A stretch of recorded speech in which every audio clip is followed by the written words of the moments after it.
Hey, welcome back to the deep dive. Great to be here. Today, we're really diving into something pretty universal, I think, exploring how you can uh, cultivate that power within yourself. Absolutely. We've got this really interesting mix of materials, some discussions, research findings, different thoughts, all focused on, practical ways to boost your personal growth. Yeah, mindset, motivation, habits, that sort of thing. Right. And our goal today really is to pull out the key insights, the nuggets that can genuinely help you navigate challenges, stay motivated, maybe when things feel tough, and just build some momentum. In your learning, in your life, Yeah. giving you some concrete tools. Think of it like finding the user manual for, well, getting more out of yourself. Okay, so let's jump in. Where does this whole journey start? Well, a lot of the material points to a fundamental starting place, Yeah. mindset, specifically what's often called the growth mindset. Ah, yes, the growth mindset. This really stood out for me too. It's this idea, this belief that your abilities, things like intelligence or skills, they aren't just fixed at birth. Exactly. They're not set in stone. You can actually develop them, improve them through, hard work, learning from mistakes, persistence. Which is quite different from the other side of the coin, the fixed mindset. Right. The fixed mindset is more like, well, I'm either good at this or I'm not, and there's not much you can do about it. Very limiting. And the core principle of the growth mindset seems to be focusing on getting better, on the progress itself, rather than hitting some perfect standard right away. That shift is huge.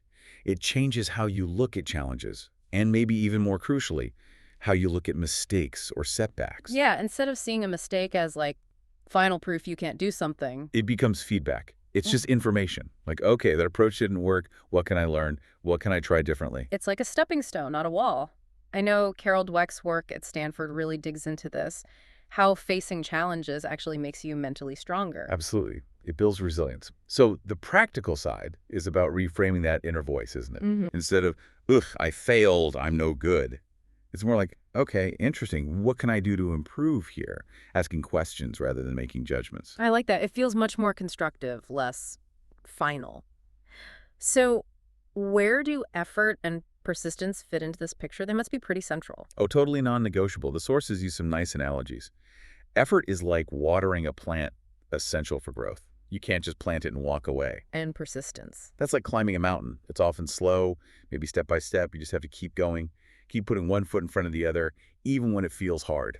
Which implies there aren't really any shortcuts for genuine growth, right? If you skip the hard parts. You skip the lessons. The struggle is where the learning happens. The journey is the point, in a way. And patience is key there too, I guess. Trusting that the effort will pay off eventually. Exactly. Like waiting for that tree you planted to grow. Each mistake, each bit of effort is like watering it. You got to trust the process. Okay, that makes sense. And what about feedback? That can be tricky. Sometimes it feels personal. With a growth mindset, though, you start to see feedback differently. Not as criticism of you, but as useful data about your approach. Ah, data to help you adjust and get better. Precisely. It's a tool, not a weapon. Okay, so maybe for you listening, take a second. Think about a recent challenge. How did you react? Could you maybe reframe it now, view it less as a failure and more as just information for next time? Yeah, good prompt. Now, if mindset is the foundation, what often undermines it? A big one we saw come up again and again is comparison. That feeling of, I'm not good enough. Oh man, that's a huge one. Feels like everyone struggles with that sometimes. Why do we do that? Compare ourselves so much? Well, the sources point to a few things. Social media is obviously a major factor. You're seeing everyone's highlight reel, right? Not the behind-the-scenes bloopers. Yeah, just the perfect moments, meticulously curated. Exactly. And then there's societal pressure, seeing what others have or achieve, looks, grades, jobs, relationships. Yeah. It's easy to feel like you're falling short. And how does that feeling actually show up, internally and externally? Internally, it's often that nagging voice of self-doubt. You're not smart enough. You don't really fit in. It can also lead to this crippling need for perfection, or like one expert mentioned, just pretending you're okay when you're actually struggling inside. Exhausting. And on the outside, what might we see? Oh, things like constantly needing reassurance. Was that okay? Did I do all right? Maybe avoiding trying new things because you're scared of failing publicly. People pleasing too, maybe? Saying yes when you mean no? Definitely. Saying yes out of fear they'll think less of you if you don't. Or just generally making yourself smaller, not wanting to take up space or draw attention. It sounds incredibly draining, but the material offers an alternative, right? a different source of worth. Yes, and this is so important. It emphasizes that true, lasting self-worth has to come from within. Not from outside achievements or what other people think. Exactly. It comes from recognizing your own qualities, your kindness, your unique strengths, what makes you you. Chasing external validation, it's like trying to fill a bucket with a hole in it. It just doesn't last. So, how do we actually fight back against that not good enough feeling? What are the practical steps? One big strategy is consciously shifting your focus to your own progress. Not comparing sideways, but looking back at where you started. Right, like if you're learning an instrument, don't compare yourself to Virtuoso online. Compare yourself to how you played last month. Precisely. Celebrate how far you've come. The sources suggest actually writing it down. Keep a journal, maybe a success board. Seeing it visually makes a difference. And focusing on your own strengths, not trying to be amazing at everything. Yes, you don't need to be good at everything. Maybe you're great at listening, but not the best organizer. Lean into your strengths. Everyone has value. And celebrating the journey itself, the small steps. Every single step forward matters. Give yourself little rewards for progress. Watch your favorite show, have a nice cup of tea. Just acknowledge the effort. Write it down. What about handling social media then, since it fuels so much comparison? It's about conscious consumption. Remind yourself actively that you're seeing a curated highlight. That amazing trip photo doesn't show the lost luggage or the sunburn. Focus on your path. And maybe try to appreciate other people's success without it making you feel bad. That's a big shift. See it as inspiration, perhaps? Or maybe learn from them. Ask how they did something. Their success doesn't take anything away from you.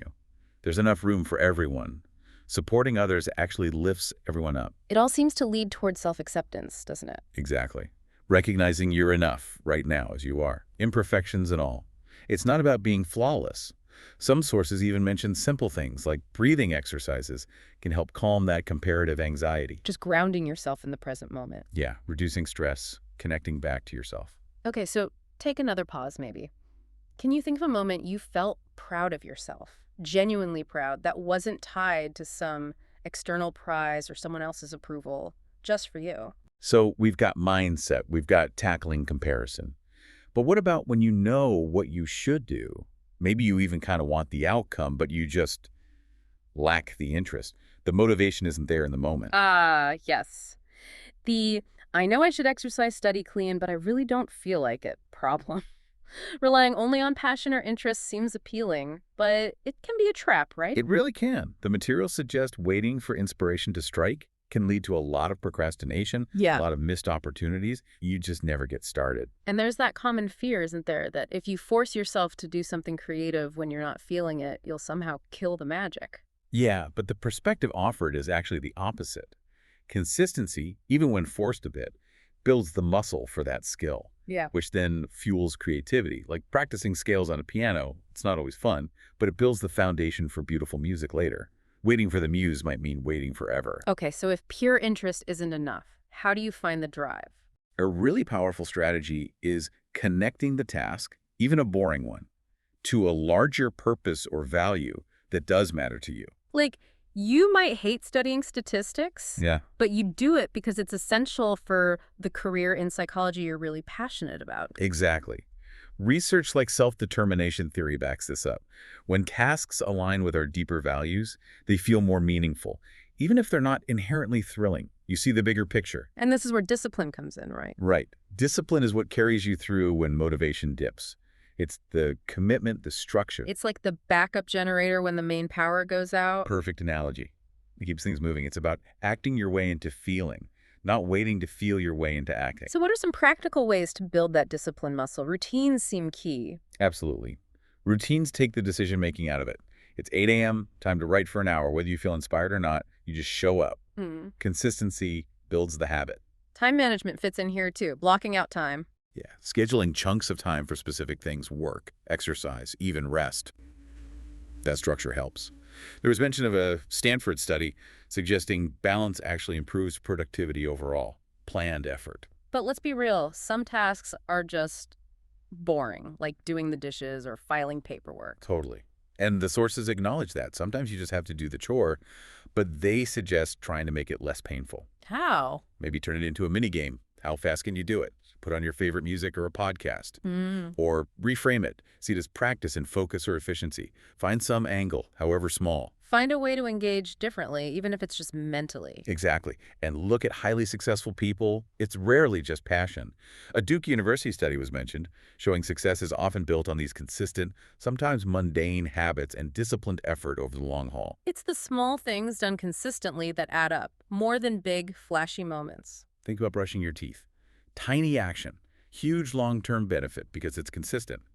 10 minutes of practice a day seems tiny, but over a year, that's significant time. The steady drip fills the bucket. Okay, so for you listening, think about one task you find boring or unmotivating. How could you maybe apply one of these ideas? Link it to a bigger goal, schedule it rigidly, or just find a way to make the process itself a tiny bit more engaging. Yeah, and that idea of consistent action leads perfectly into the next big theme, the sheer power of habits. Right. Habits are basically our brain's way of saving energy, creating these mental shortcuts for things we do often. Your brain loves them.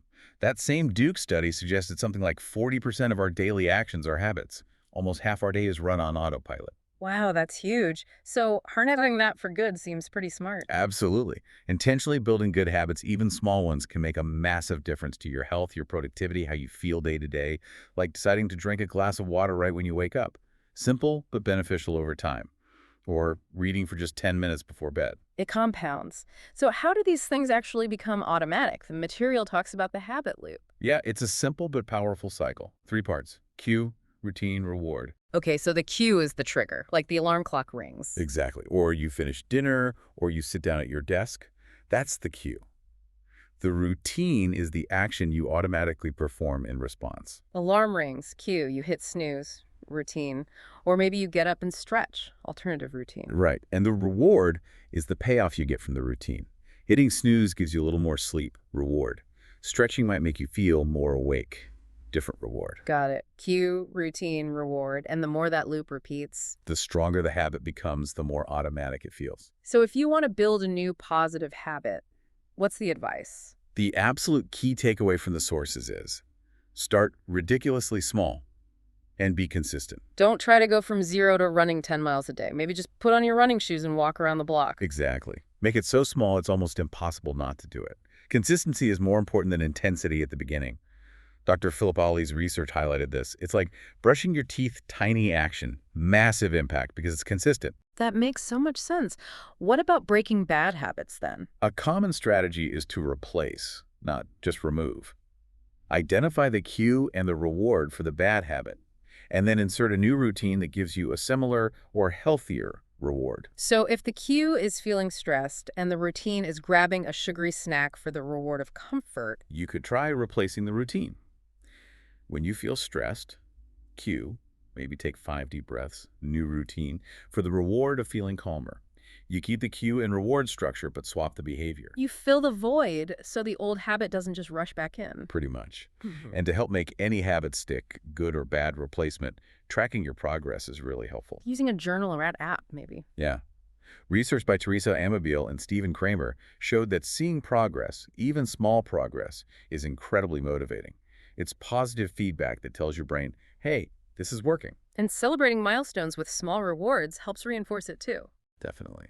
It closes that habit loop with a positive feeling, making you more likely to repeat the routine next time. It's all about setting up those positive feedback cycles. Okay, so think about it now. What's one tiny habit, maybe just takes 2 minutes, that you could start today? Or one small negative habit you could try replacing with something better, just one small thing. So pulling this all together, we've journeyed through quite a bit, starting with that foundation of a growth mindset.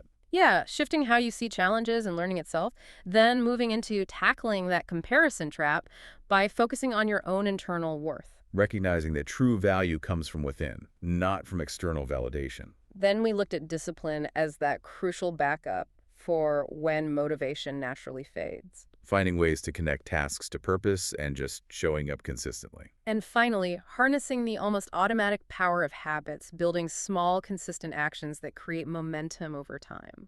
What's really striking is how interconnected these all are, aren't they? They're not separate tricks, they build on each other. Absolutely. They're like a toolkit for cultivating that inner strength, that capacity for growth. A recurring theme through all the material was that this is not about perfection. Forget perfection. Right. It's about the process, the progress, the persistent effort, day by day. Every small step counts. Every mistake learned from is progress.